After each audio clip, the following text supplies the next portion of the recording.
Am I the a-hole for refusing to let my sister's boyfriend attend Christmas dinner after what he said to my husband? My sister's been dating this guy, Jack, for about 6 months. She's head over heels for him, but my husband and I aren't his biggest fans. He's been offhandedly rude a few times, but nothing major until recently. Last weekend, we hosted a small family dinner. Jack was invited and things were going fine, until Jack made a comment about my husband's work. My husband is an elementary school teacher, and Jack apparently thought it was funny to call him a babysitter who actually gets paid for it. My husband tried to laugh it off, but I could see he was hurt. My husband works so hard and genuinely loves what he does. So I snapped back and told Jack that at least my husband contributes something meaningful to the world, unlike people who just mooch off their girlfriends. Jack is unemployed and lives with my sister rent-free. Things got tense, and Jack stormed out. My sister later said I embarrassed him and that I should apologize. Now Christmas is coming up and my sister asked if Jack could come to our family dinner. I said no. I told her he wasn't welcome in my house until he apologized to my husband. She called me a hypocrite for demanding an apology after what I said about him. Our parents are staying neutral, but my mom did say it might be better to just let it go for the holidays.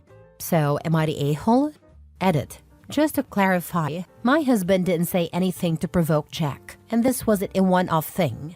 Jack has made snide comments about other people in the family before, like joking about my dad being too old-fashioned for using cash instead of digital payments. It's not just us. Also, I'd be open to having a civil conversation with Jack, but he hasn't reached out at all since that night. My sister keeps doubling down that I'm the one who should apologize, which feels unfair considering he started it. Now for the top comments. LMAO, he's insulting your husband for being a teacher when the guy is unemployed and leeching off your sister. The audacity of this clown. Not the a-hole. Plus, it ain't hypocritical to expect an apology after the disrespect, especially when you responded to his initial insult. Because the fact that Jack makes these comments without provocation shows he's intentionally trying to be hurtful, not just engaging in playful banter. Yikes. Not the a-hole. Not the a-hole. If you would have said it unprovoked, you might have been a bit of an a-hole. But no, he was making fun of a person with one of the most important jobs in the world, and he does that as an employed person who lives as a parasite to your sister. So he deserved to hear it. And I hope your sister soon throws away her rose-tinted glasses and sees him for the person he is. And by that, I don't mean that he is unemployed. That can happen to anyone. But he is making fun of people for no good reason and isn't ready to handle something being thrown back at him. I am seeing this as a red flag for him trying to isolate the sister from her family. The relationship is moving way too fast, and with how besotted his sister is, I bet it started with some serious love bombing. This dude is very serious trouble. Not the a-hole. Jack is likely lashing out because he feels inadequate due to being unemployed. He doesn't get to come to your house and put you down. He can spend Christmas looking for a job and thinking about his life choices. Bravo, OP. Next story. Am I the a-hole for refusing to share my daughter's 27 Christmas gifts with her half-brother who got one? I share custody of my 7-year-old daughter Zara with my ex. While we were still dating, my ex cheated on me and had a son who is now 5. She has full custody of her son since the dad is a deadbeat who only sees his child every few months. On the other hand, I have majority custody of our daughter and have her 3 weeks out of every 4. Besides attempting to co-parent the best we can, our relationship is non-existent. This is mostly because my ex is narcissistic. She expected me to pay child maintenance because I kicked her out, and now she lives in a 2-bedroom apartment in a crappy area. She also told her son I was his dad for whatever reason. Because of this, we only physically interact whenever I pick up or drop off Zara. Anyway, Zara was born on Christmas Eve, which means I buy her a lot of presents. This year, I bought 20, plus 5 from my brother and 2 from her mother. My ex didn't get the bonus she had hoped for from work, which she was relying on for Christmas dinner. When picking up my daughter, she told me her mom had asked her to ask me, "Can we spend Christmas as one family this year?" aka my ex wanted it to seem like our daughter wanted to spend Christmas as one family, and not her. I have a closer bond with my daughter than my ex does, so she was honest with me about the situation. I asked her if she was okay with the idea, and she told me she didn't mind as long as her half-brother didn't mess with her things. I agreed to respect her boundaries. From what she's shared, her half-brother is the typical annoying younger sibling and they don't have a close relationship. Considering they only see each other once every 3 weeks, it's not surprising that they're not particularly close. Not that I care anyway. When Christmas morning came and my ex and her son arrived, my daughter was screaming for us to begin opening presents. We all went into the living room and my ex was shocked to see the number of presents under the tree. She looked at me weirdly and asked which ones were for her son, and I told her none. I guess due to the sheer number of presents, she thought I had bought a gift for her son. I told her no, and that these were all for Zara since it was also her birthday. She got angry quickly and pulled me into the kitchen where she quietly screamed at me. She called me selfish and greedy, not just for buying Zara too many presents, but also for the price of them. Zara had already opened a new bike, a Kindle, and a chemistry kit. She complained that her son now had to watch his sister open presents, while he was only holding a children's book, which is all she could afford. She then told me Zara needed to share her gifts and let her brother open the rest. I told her that was a no, and I was not going to force Zara to share the gifts she earned for being a good girl this year. This time, she didn't bother lowering her voice and full-on raged at me, saying I do this on purpose to get back at her for cheating and that I love being cruel, before calling me a sociopath. My brother came in, hearing the fight, and pulled some money out to give to the boy, but I told him to put it away and told her to get the F out of my house. She texted me the next day about how I ruined her son's Christmas because I refused to share a couple of toys that he cried all day. Do I feel bad? Sort of. But I don't think I am the a-hole since I did promise my daughter her brother would not touch her things. Christmas Eve and Christmas Day are considered one day for us because Zara was born on Christmas Eve, and it's weird to open birthday presents one day and Christmas presents another day. I 100% believe you're under no obligation to purchase gifts for her son, and your daughter should not have to share. That being said, knowing her financial situation and the fact that she has 2 children to buy for as opposed to 1, you had to have known her son wasn't going to have the same number of gifts to open. You could have explained to your daughter that you were going to do the majority for gifts with just the 2 of you because you didn't want to make her brother feel bad. In doing this, not only do you prevent the boy from sitting there and experiencing a sad situation, but you also teach your daughter compassion. After all, it's not the boy's fault your ex cheated on you. He's innocent in all of this. Exactly. At the end of the day, the little boy is completely innocent, and thinking about other people's feelings is a really good lesson to teach his daughter too. That's if he knows it to teach it. Not the a-hole. Not your kid, not your responsibility to buy him presents. Tell the ex if she's so concerned, she can go buy him more presents. I think it's absolutely sick and disgusting that so many people think this way in the comments. I'm not advocating that the dad was obligated to get gifts or share gifts that belong to the daughter, but this should have been way better planned. He allowed a 5-year-old to sit on Christmas morning, watching his sister open nearly 30 gifts while he got a book. I will die on his hill, but nobody with a kind human heart would do that. It's that plain and simple. That was so cruel, and could have avoided by having the daughter open most of the gifts before they arrived. Also, as a parent, he should be teaching his daughter to be a kind and caring person. He isn't. He didn't even teach her to buy her sibling a gift. That is horrendous. The daughter isn't even taught kindness.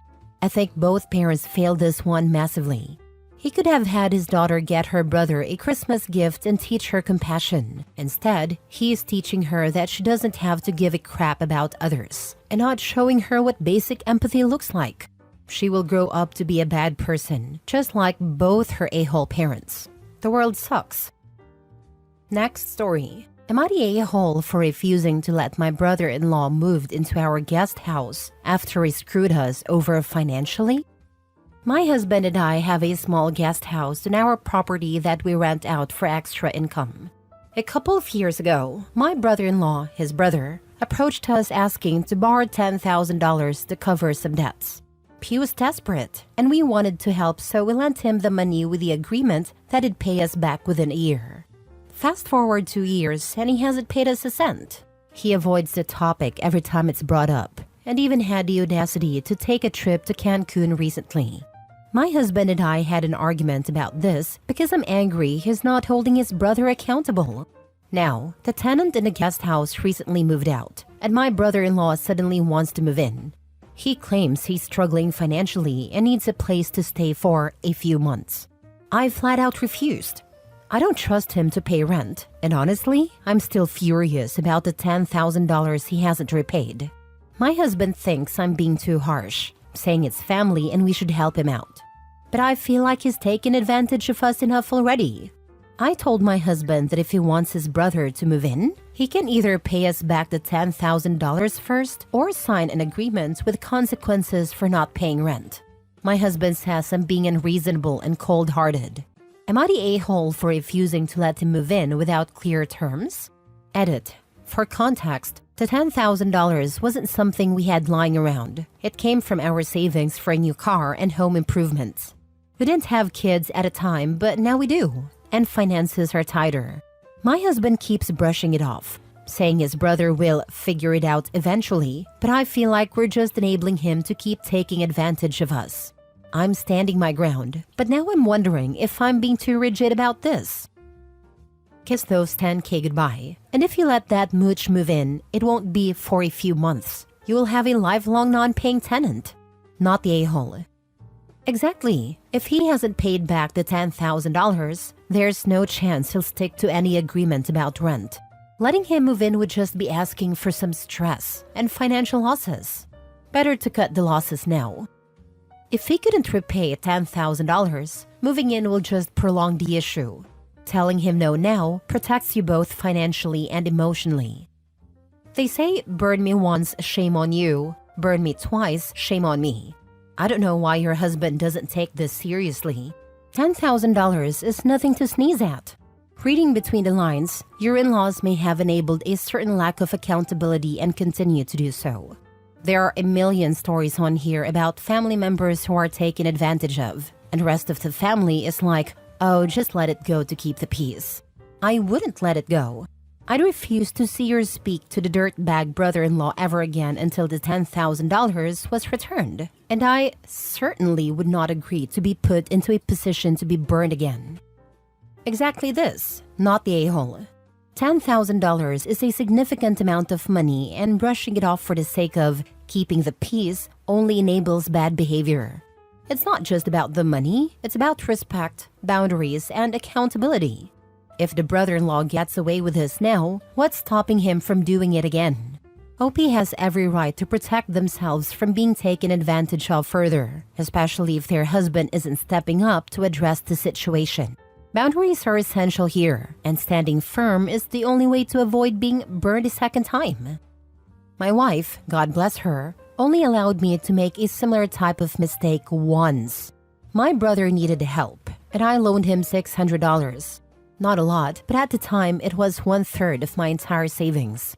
Well, he forgot about it. I kind of forgot about it, but my wife didn't. The next time he came by, it was a flat-out nope. Not the a-hole. Tell your husband that before he thinks about helping his brother needs to do the right thing and pay back the $10,000 plus interest. Last story. Am I the a-hole for telling my wife I don't want to spend Christmas with her family every year? My 30 male wife, 28 female, comes from a very close-knit family. Every single Christmas, we spend the holidays with her parents, sister, and her sister's family. It's always the same. Wake up at their house, open presents, have a big lunch, and spend the evening playing board games.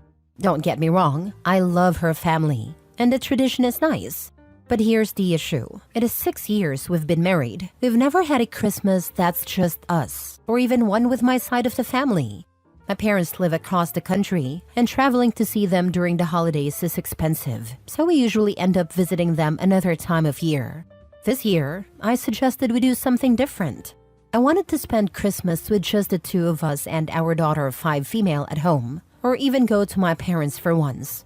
My wife immediately shut it down, saying Christmas is meant to be with her family and it would break their hearts if we didn't come. When I pressed the issue, she said I was being selfish for not valuing the traditions that are important to her. I told her it feels like her family's feelings always come first, and that I want to start our own traditions, even if it's just every other year. Now, she's upset and told me I've ruined the holiday spirit. Her parents even got wind of the conversation, not sure how, and are now saying they don't know what they did to make me feel unwelcome. Am I the jerk for wanting to switch things up for Christmas? Or should I just accept that our family's traditions are the default? Spending 6 times with her family and not once with yours? I would never accept that. Exactly, 100%. A major part of this problem is that OP has let this happen for 6 years. What discussions happened while dating, engaged, and as newlyweds? Her whole family is out of line to expect one side to be more important. I'm so thankful that my own mother and mother-in-law were both of the mindset to assume we would alternate holidays. Both would ask way in advance what hubby and I wanted to do for every holiday. And my hubby is an only child with a small family. Without us, his parents were basically alone. In 20 plus years, we've never disagreed on holidays. Sometimes his parents, sometimes mine, sometimes we split to each go to our own. It's so sad OP is in this place, but he also contributed to the problem by not handling it sooner. Not the a-hole, there is always give and take with these things. Honestly, having a huge family Christmas every year sounds exhausting. Especially with a kid at this age, it's so much more meaningful to have it just be your family, not the extended family. When you use the word family, who does she think of? I'd ask her. Because at this age, it should be her partner and child. That's her immediate family. It sounds like she sees you as an addition to her family, not that the two of you form a family unit. That's not a healthy outlook long term, because all solutions to this problem come from that foundation. Whatever negotiations you make start there. It really sounds like it's time to forge your own traditions as adults, whatever shape that takes. Her parents aren't helping by acting hurt. The first thing you have to learn as your kids grow up is that they have their own lives and commitments. I'd want my daughter to love someone enough that she wants to create new memories with that person, even if what I really want is for them to never leave home. They're not helping. This sounds like you need a long conversation with her about what family means and how to be fair in a relationship. I was in a very similar situation. Every holiday and most Sunday, lunches were spent with the wife's very large extended family. It was mostly enjoyable, but always hectic. I provided a house at the beach where half the family camped out during the holidays. In-laws also had a house where the rest camped out. I'm talking 12 to 14 people to a house. I began resenting the lack of privacy and how everyone disrespected my property and had no boundaries. I had an emergency situation arise and asked my wife to stay and help and go to the beach a few days later. She very bluntly told me she would rather be with her family. We are now divorced.